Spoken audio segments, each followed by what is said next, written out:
Экинчи темабыз окуучунун сабактагы терс жоруктарына кандай кайрылып, кандай жаза беребиз. Бүгүн ошо азыр ушул жөнүндө сөз кылабыз. Окуучуларыбыз, мисалы үчүн биз сабак өтүп жатканыбызда сүйлөйт, укпайт, нары бери сабакты бузат да. Анда биз кантип жазалайбыз же кантип айтабыз, кандай кадамдарды кылабыз? Так, кандай кадамдарга барабыз? Мисалы, жылуу сүйлөсө жылан ийинден чыгат деген макал бар го. Ошол сыңарындай мугалим дагы жылуу сүйлөсөк да, жылуу сүйлөшүбүз керек экен. Мен жеке опытымдан айтып жатам.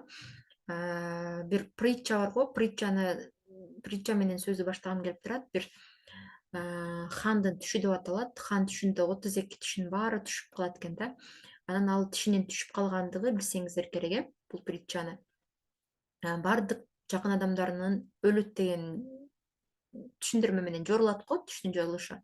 Анан ал вазирлердин акылмандарын чакырып, менин түшүмдү жоруп бергиле дегенде, биринчи вазир келип, урматтуум, түшүңүздүн жорулушун сиз өзүңүз да жакшы билип турасыз. Бул деген жаман түш го, жаман нерсе го. Сиздин жакындарыңыз өлүп калат экен го, айрылат экенсиз го деген сыяктуу айтканда, аны жазалап, зынданга салып или башын алып ушундай кылат экен да, жазалайт экен. Ал эми экинчи данышманды чакырып келип, ушул эле тишим түшүп калды, 32 тишимдин баары, түшүмдү жоруп бер дегенде, экинчи данышман вазири мынтип жооп берген экен да. Улуу урматтуу, мен сизге жакшы кабарым бар. Бул сиздин түшүңүз өтө жакшылыктын жишаны. Анткени сиз бардык жакындарыңыздын ичинен эң узак жашаганы сиз болот экенсиз дейт экен да. Биринчиси, сиз бардык жакындарыңызды жоготосуз десе, экинчиси, сиз бардык жакындарыңыздын ичинен узак жашайсыз деген экен. Анан экинчисине ошол хан белектерди берип сыйлаган экен. Эми бул жерден терең карай турган болгондо, экөө тең эле бир сөз болгону сөздү кантип сүйлөөдө, сөздү кантип айтып, кантип жеткирүүдө болуп жатпайбы мааниси? Бардык жакындарың өлөт экен дегенден көрө, бардык жакындарың ичинен сен узак жашайт экенсиң деген адамга жагымдуу болот. Ошол сыңары психологияда конфликтте сен деп урушканга көнүп калганбыз. Бул сен формасын мен формасына айлантышыбыз керек экен да. Балким бул сөздү айрым мугалимдер кабыл албашы мүмкүн. Негизи эле методикалык ыкмаңызда эмес, жеке жашооңузда дагы ошол техниканы колдонсоңуз, укмуш жакшы натыйжасын берет экен. Мен дагы ошону жашоомо алып келдим, мисалы үчүн жолдошум менен болгон мамиледе дагы мен деген позициясында сүйлөгөнүмдө көп нерсени мындай жакшы түшүнүшүүгө, тил табышууга жардам берет экен да. Мисалы, Асан, сүйлөбөй турчу, Үсөн, оозуңду жапчы. Же болбосо Асан, баспачы, кыймылдабачы, Асан, бирдемке кылчы деп сабакта баланын атын, көбүнчөсү фамилиясы менен кайрылышат да. Бул фамилиясы менен кайрылганыңыз бир аз туура эмесирээк да.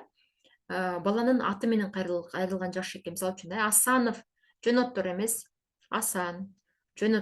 Эми ошол Асан, сен жөн, Асан, сен сабакты бузуп атасың деп, сен Асан деп кайрылганыбызда балада сен деген сөз аны күнөөкөр кылып аткан мааниле кетет да. Сен жөн, сен тынч отур, сен тапшырманы угуп отур деп сен деп кайрылабыз да.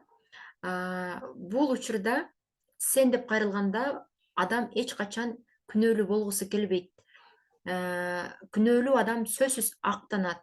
Күнөөлүү адам сөзсүз өзүн коргогусу келет. Анан конфликт андан бешпетте ырбап кетет экен да. Анын ордуна сен позициясынын ордуна мен позициясын колдонупчу, мисалы үчүнчү, Асан, сенин сабакта сүйлөп жатканың мага жолтоо болуп, мен оюм качып кетип калат, мен оюм бузулуп кетат. Мен шум болгондо сабакты өтүү кыйын болуп калат экен. Демек, классташтарыңа дагы шум болсо сабак жакпайт, ызы чуу болгон сабак жакпайт.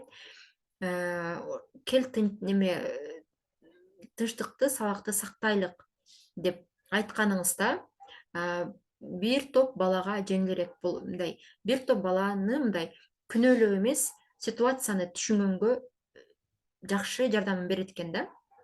Мисалы, бунун формуласы кандай? Мен сабакты өтүү мага кыйын болот экен. Менин ачуум келет экен. Мен сабакты өтүүм оорураак болуп калат экен деп өзүңүздүн абалыңызды мен деп айтасыз. Жана эмоцияңызды билдиресиз да, ички сезимиңизди. Мен ачуум келет экен. Сен сүйлөп жатканда мага жакпайт экен. Сен сүйлөп жатканда мага сабак өтүү кыйын болуп калат экен деп эмоцияңызды билдиресиз дагы, анан кичипейилдикти кошуп коесуз. Келчи, перименде сүйлөшчү, тынчыраак отуруп турчу деп кичипейилдиктичи, пожалуйста деген сыяктуучу. Демек, бул сен эмес, мен позициясы жалынуу да эмес, ал баладан жалынып да эмес, ал баланы жазалап да эмес формада болуп дагы балага таасир этиши мүмкүн. Андан кийин бирок бул нерсени көпчүлүк мугалимдер кабыл албашы мүмкүн, мен билип турам. Бирок кагазга жазып алып, сөзсүз түрдө гарантия жеке жашооңузда, балдарыңызга же болбосо жолдошуңузга же болбосо колдонуп көрүңүз, и окуучуларга да колдонуп көрүңүз. Көбүнчө мен мындай болуп атам, өзүңүздүн акыбалыңызды айтып, мен кыйналат экен, мен коркот экем, же болбосо мага жакпайт экен, мен ачууланат экем деген сыяктуу өзүңүздүн анан сезимиңизди айтканда, тиги адамга оор тийбей, ал адам өзүнүн күнөөсүн сезип, сизге жакшылык кылгысы келген сезим, реакция байкалат да.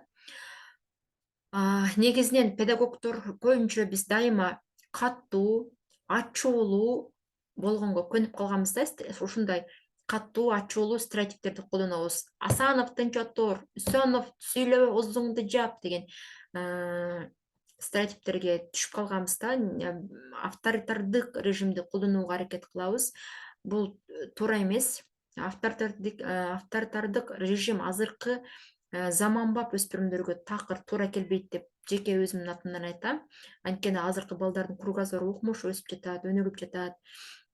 Анан өз предметти мыкты билбеген мугалимдер көбүнчө, мындай байкап көрсөңүздөр, өз предметти мыкты билбесе же кандайдыр бир сабак өтүү техника ыкмаларын жакшы билбеген мугалимдер балдарды моундай дисциплинада, моундай катуулукта, экки коюп коем, оозуңду жап деген коркутуулар менен классты башкарып кармайт. Бирок балдар анын баарын билип турушат. Балдардан өткөн кыйын неме жок да, мындай сезгичтик жок. Демек, анын ордуна өспүрүм балдарга жумшак, мындайча айтканда позитивдүү, жумшак, мен деген позициясын цивилизациялуу, сылык маанисинде колдонсоңуз жакшы болот эле деп айтат элем.